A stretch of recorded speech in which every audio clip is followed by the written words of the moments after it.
what would be the last question is, what would you choose now here from looking in hindsight, your previous life?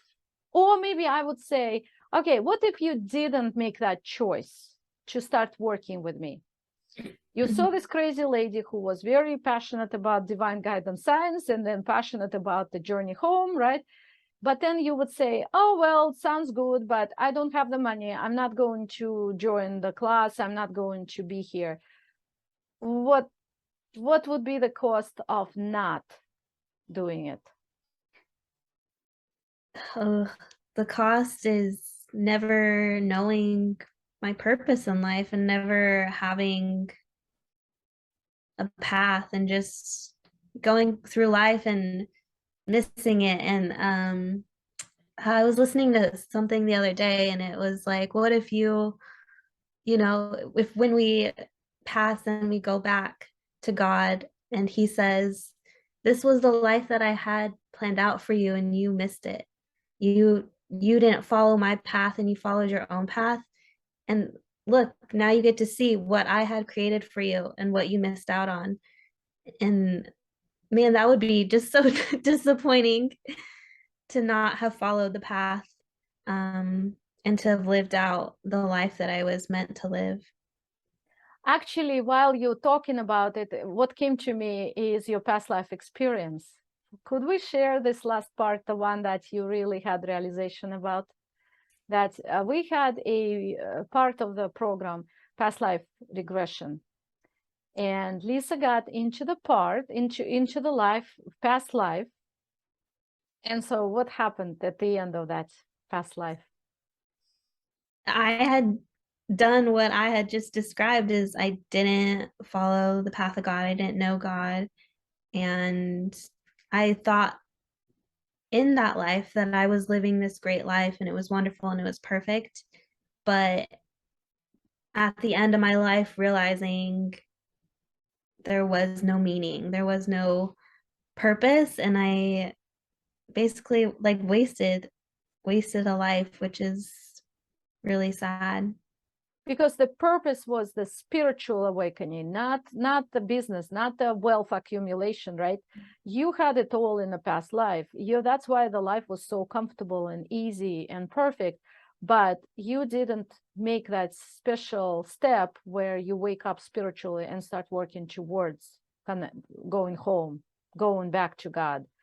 And you regretted it badly, right? From what I know, we've discussed it. So you regretted it after your death, correct? Yeah. And no wonder in this lifetime, once Lisa was ready, at the young age, by the way, at the young age, you're very young. And when opportunity came in my face, right?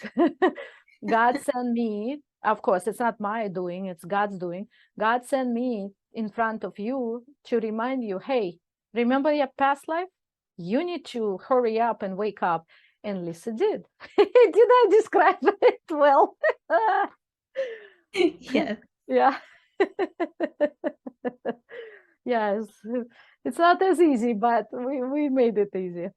Yes, and that's why Lisa was, yes, I am taking that step. I am all in because I know I already missed it before, right?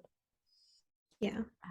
Very cool. What would you recommend to people who would say, well, it's all very interesting, but I don't have time. I don't have the money. I don't have resources. My husband doesn't want me to do anything like that. What would you say?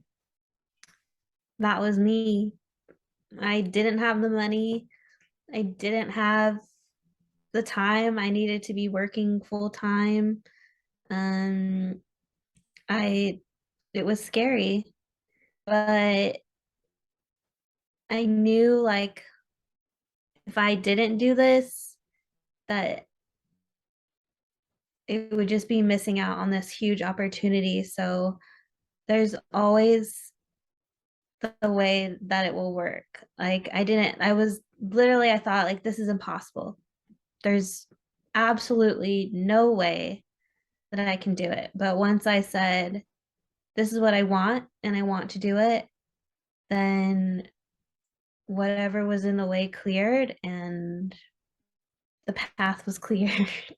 Right. And you have experienced it. And you already experienced it twice. You continued with me. When we stopped, you continued with me. So that means you already experienced it twice, and you had to go through lessons and clear the way. Yeah. Very, very good. Very good. Well, I hope many people will watch this. I do hope, because again, this is not for me, not for you already, because we already know it, but it's for those who really need it. And this is an opportunity. Thank you so much. And I will hope I will see you in our classes, in our events. Until now, bye-bye.